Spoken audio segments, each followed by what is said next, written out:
Welcome, everyone, to another episode of Spilling Tea.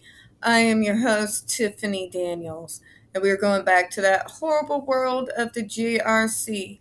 Trigger warning, when we are discussing these evil folks, there will be vivid descriptions of abuse, sometimes actual video footage of. So please, folks, if you have young ones present, please go ahead and use your headphones. We're going to take a look at some propaganda this morning in regards to their actual Facebook page. And then we're going to take a look at what the school is really like. So, without further ado, folks, also, don't forget to hit the description. You will find links to everything there. Okay, so you see, this girl looks nervous as hell. At that side eye, probably looking at that person standing some feet away from her with that remote control with their face on it. Yeah, they look real happy. But some parents just look at this at face value. They're not looking at how strained the smiles look, how cold the staff's eyes actually look. They're looking at the surface. They see bright colors. They see things that basically wouldn't be out of place in an elementary school classroom, which is extremely condescending to disabled folks. By the way, just saying, special education, fucking stop it. We're not children. Sorry. But yeah, you see all the strained smiles, but on the surface, if you just took one glance at it, and you didn't look deeper, and you didn't know about any of the controversy, it just looks like an ordinary school, an ordinary special education school. And you have to be someone like me who the details just pop out at me to notice how strained those smiles look from these students, right? It's not that something that somebody who's just casually glancing to get an idea of the school would necessarily notice. Although if you see this video and you're thinking about sending your kid there, really look at these pictures. Really look at them. Because your kid deserves more than just a casual glance and just accepting things on face value. Dig in. Just saying. But yeah, their image is perfectly normal special education school. You notice again, just like in their Twitter page, no even hint of the GED device whatsoever. You would think if people were so proud of this device that they would be showcasing it, right? They know what they're doing is wrong, and they don't care. They're not trying to cure or help anyone. Bullshit. That even hers, it does feel very forced. Very, very forced. Remember in Jennifer Masumba saying they forced her to smile for the pictures. Okay. I got to really look past this before I freaking vomit. Let's go ahead and oppose this with what they actually do in the school. You have some advocates here saying 50 years of tax-funded torture. And that's here. Speaking of Jennifer Masumba. From Jennifer Masumba. Well, maybe. I don't want to repeat these videos, but let's see here.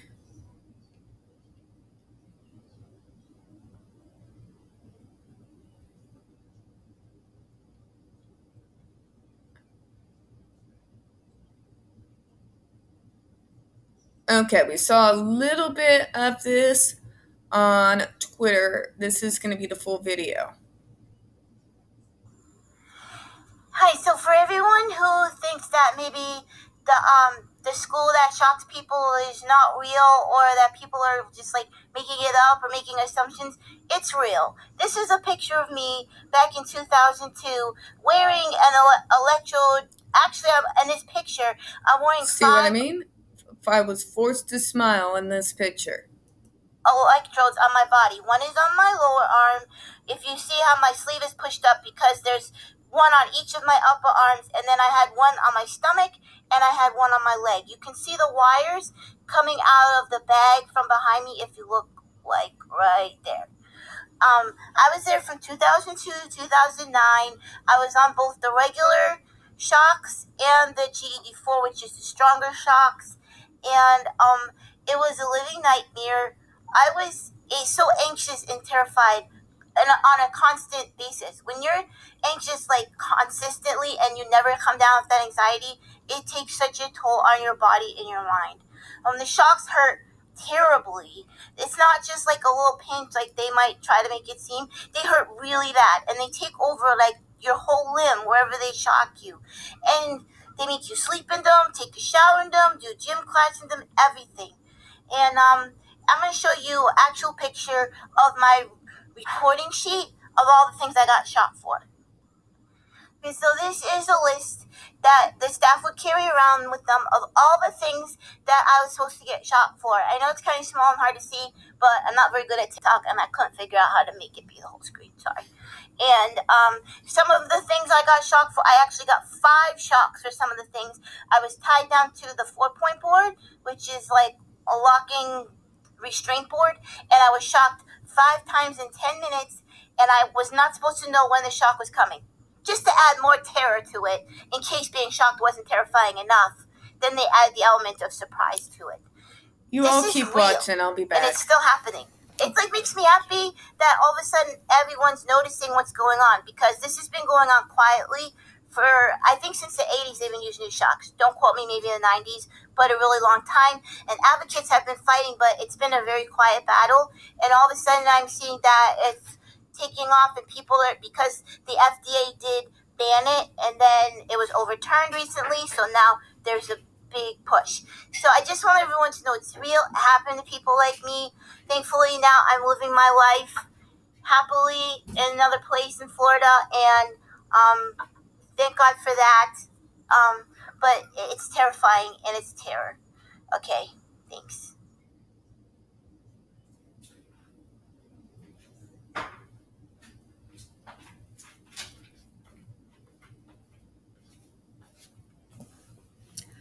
Okay, so that's a little from Jennifer Masumba. What else is there that's going on inside that school that you should really know about? That they like to whitewash.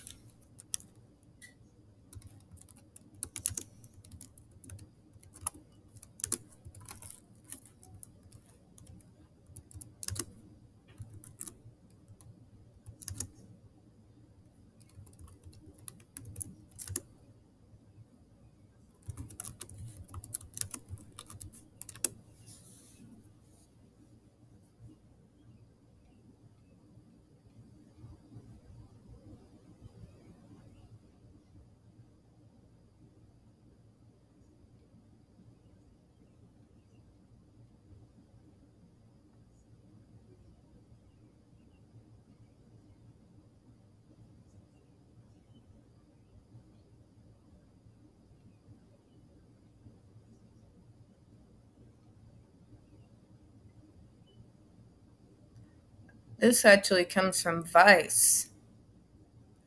Interesting. Okay, I'm going to let that play and we'll go ahead and finish this out.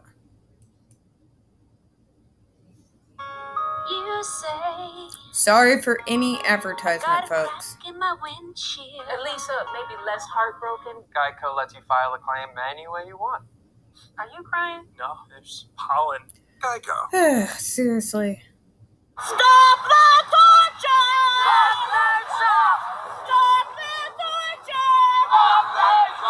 Ma'am, would you use an electric shock collar on your child? Help us. Tell your coworkers HHS can stop the torture of disabled people. Please help us. they're playing the audio of the screams of disabled people getting shocked, and it is bone-chilling.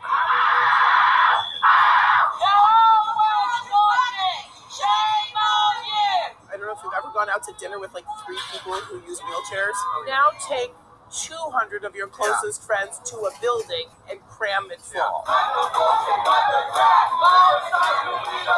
Suddenly, nothing's moving anywhere. Stop the doors of disabled children and adults. You can help us. Anyone can be disabled at any time. You could be in an accident. If you live long enough, you will be disabled.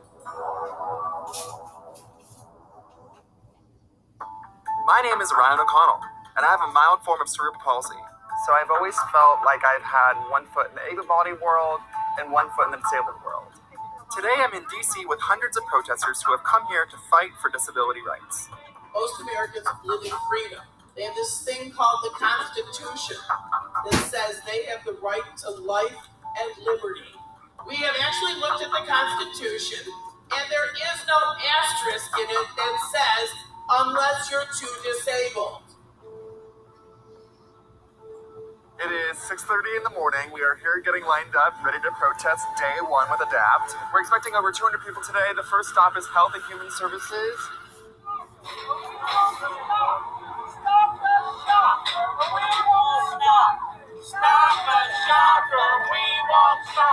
The group is heading to HHS to protest a controversial issue that many consider one of their most important. Stop the shock.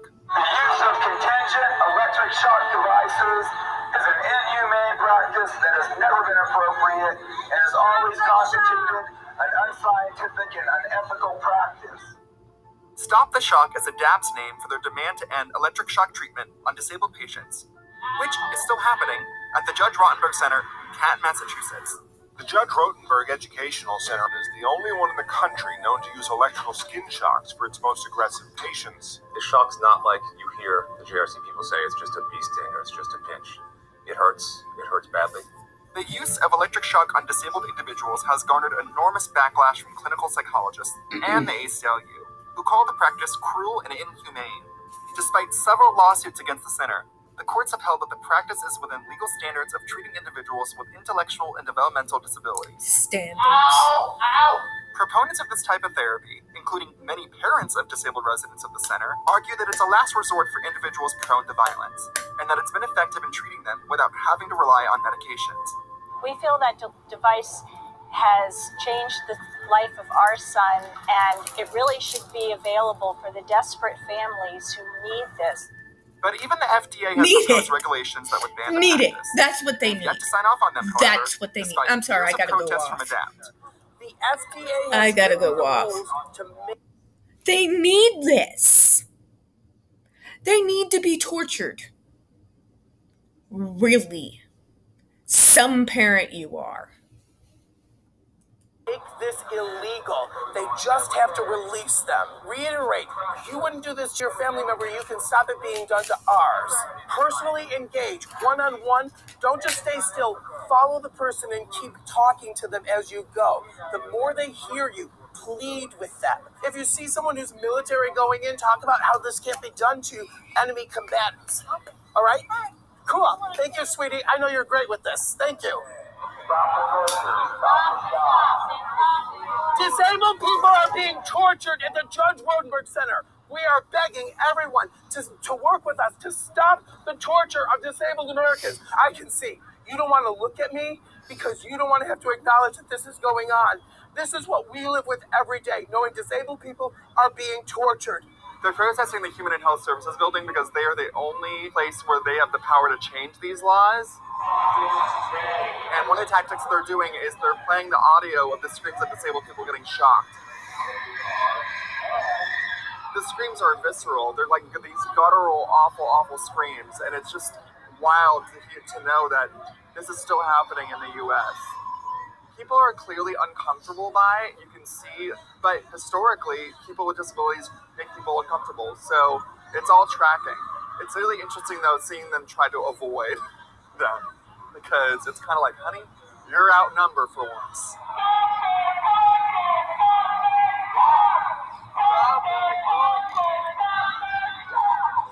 These regulations stop the torture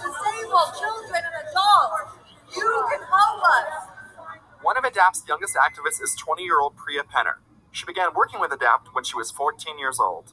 What do you hope to accomplish with this protest? Well, so I think what's really cool about the way we phrase things here in ADAPT, technically this is an action. Protesting, okay, you go and you show that you're against something, right? You don't necessarily have concrete demands and a concrete way of getting there. And an action clearly has and states those demands. We present our demands and we expect those demands to be met. Have you been arrested before?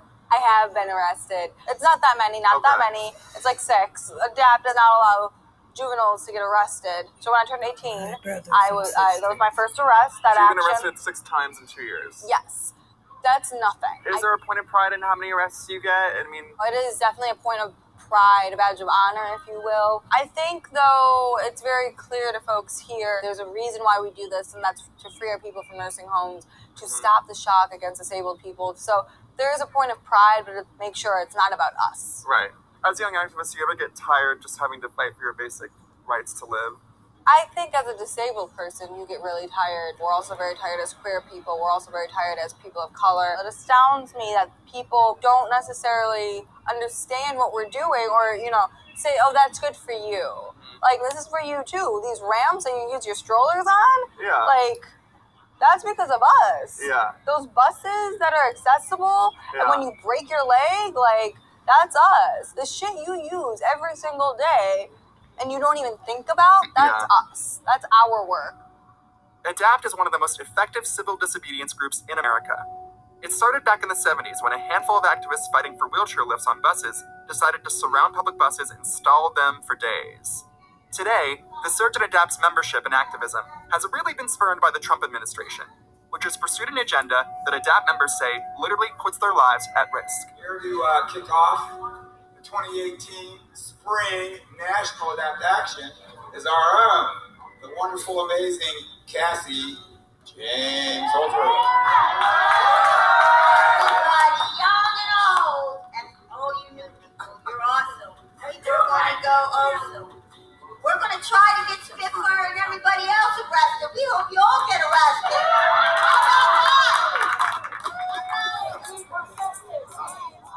Most of us remember when President Trump made headlines after mocking a disabled reporter. I don't know what I said. I don't remember. But since then, his administration has taken actual steps towards stripping the community of hard-won rights. Since taking office, Trump immediately tried to dismantle the Affordable Care Act, which would have left thousands of disabled people without health insurance. Outside Senator Mitch McConnell's office, a different take. Capitol Police arrested a number of demonstrators, many in wheelchairs, staging what they called a die-in, protesting the GOP bill and its proposed deep cuts to Medicaid. Recently, the administration also allowed states to impose work requirements for people who receive Medicaid, which will result in fewer people with disabilities being eligible. And to top it off, Congress is currently considering a bill that will make it harder to enforce the American Disability Act. What is the best case scenario coming out of ADAPT this year? What do you hope to achieve? What we're trying to accomplish is increased support and awareness for our legislation, the Disability Integration Act. The Disability Integration Act is one of the most crucial pieces of civil rights legislation that ADAPT is fighting for right now. If passed, it would ensure that people living with disabilities are not forced to live in nursing homes or institutions against their will.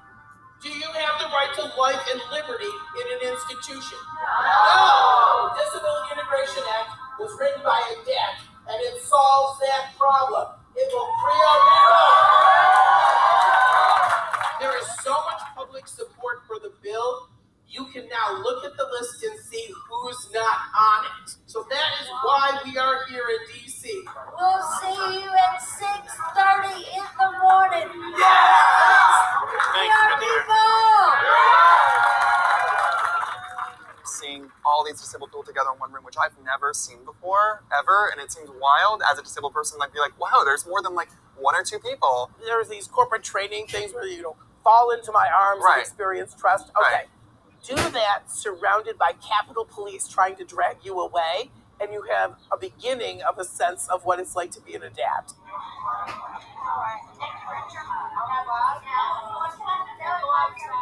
Disability rights has never been the sexiest of political topics, but I had the chance to speak with one man who's been championing the cause for years, Senator Bob Casey. For the people in this audience and behind me who have a disability, you taught me that nothing... You say I got a crack in my windshield. And Lisa, maybe Really? less heartbroken. Geico lets you file a claim any way you want.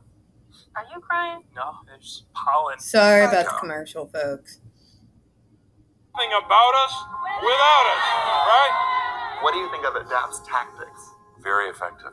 Yeah. All you had to do was look at 2017. I think ADAPT was indispensable. Absent the determined advocacy of the disability community and groups like ADAPT, the bill would have passed and they would have repealed the ACA, thrown millions of people off of health care, and they would have decimated Medicaid. So more than 20 million Americans would have lost their health care. And it didn't happen because they often literally put their body on the line. And look, this isn't just like a Democrat-Republican thing.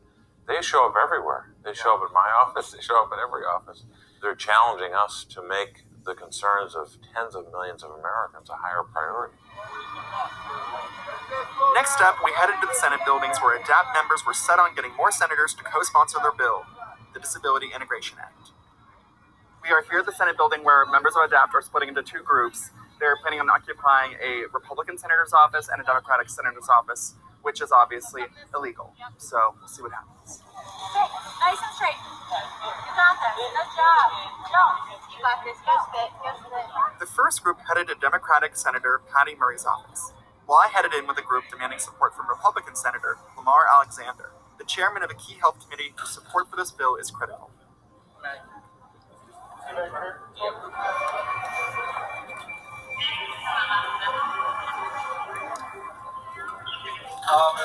If this one can go. So strive for R. Strive for R. Alright, let's go. Go out and to the right. Out and to the right for the floor.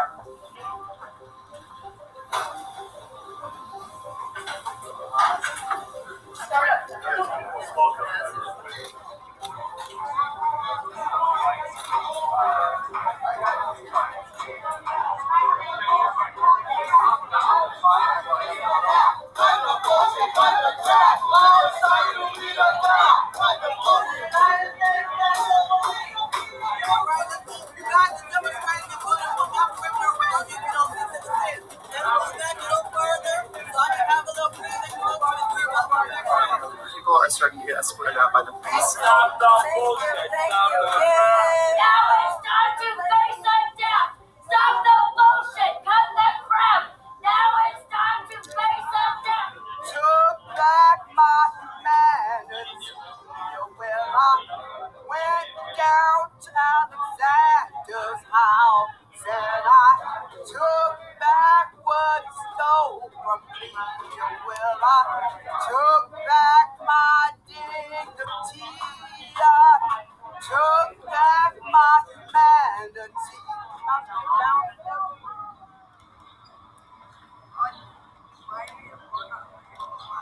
So I just left the Senate building. There are a bunch of ADAPT members that have been arrested that are lined up on the sidewalk. I have seen actually the cops be very respectful, and it was amazing to see kind of peaceful, nonviolent protest in action. It really is seeing like our Constitution at work. Miracle of miracles, you did not get arrested today. Can you please tell us why? While folks were being arrested in Senator Alexander's office, Senator Patty Murray's office decided to co-sponsor the Disability Integration Act. So we went in and within 2 hours came out with the ranking member of the committee co-sponsoring the bill and agreeing to work with us to secure other co-sponsors. Do you feel like a weight of pressure lifted off your shoulders a little bit? I felt like, if that means you want to jump up and down and scream with joy, yes, that was exactly how I felt. Yes, honey, it's just the tip of the iceberg. It is, and honestly, we're very excited. This is a great outcome today. I didn't understand how bad it really was for people with disabilities. I feel very naive in saying that, but it's true. So this whole experience has been very eye-opening, and it also shows that we have such a long way to go in terms of disability, but I really do believe that representation and normalization is the first step. As of today, the Disability Integration Act has garnered 24 official co-sponsors. These are senators who have pledged that they will support the bill if and when it's set to be voted on. ADAPT will still need to ensure the support of at least 27 other senators for it to pass. And recently, they've taken the following senators to their homes in a determined attempt to get the signatures that they need. Shame on you! Shame on you! Shame on you! So we are high from not effective, as you can see. And ADAPT has been working with the Autism Self-Advocacy Network to assist in stopping the shocks for over a decade. And this was from 2018.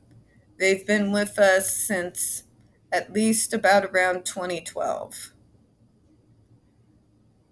And videos like this, they're powerful because it shows what by and large is not being reported on right now. There has been an uproar since that verdict came down. You have people like ADAPT who are literally playing what happened to Andre McCollins, what happened to Torres, what happened to Jennifer Masamba out on the streets, that are protesting at the very doors of the JRC, protesting out in Washington, protesting in our local states. People with disabilities are being tortured. And the federal government just gave their sign of approval. And this is not during the Trump administration that this verdict came down. This was done during the Biden administration. Now, many folks have told me, some on the circuit court were Trump appointees and are Reagan appointees. I got to tell you guys on this. I don't care who appointed them. They are still personally responsible for the continued torture and willful ignorance towards the torture of what's being done to those kids in that school. And this is just the tip of the iceberg of what happens to people like us every single day in institutions all over the world. So that is us versus them. The JRC and what they show you, as opposed to what ADAPT, what we are telling you, what former students are telling you, people who are no longer under the threat of this school are telling you. All right, folks. I imagine that was just as powerful for you as it was for me. It definitely, it rejuvenizes me to see my fellows out there protesting in person, doing what I cannot because I simply don't have the funds to be able to do so, because believe me, I'd be out there. You bet your ass I would be out there. All right, folks, that's all I got for right now this morning. There's probably going to be another video this afternoon. Not about this subject, something different entirely. We'll get into that about around 3:30, 4 o'clock this afternoon. But for now, we're going to go ahead and close out. We don't get very many views on this channel. The few that we do tend to get removed from time to time, especially on this subject. So if you could, folks, please don't forget to hit that like button. Hit subscribe. Don't forget to hit the comments. I do appreciate your time this morning. And as always, we here at Spilling Tea hope you have a good one. Bye-bye.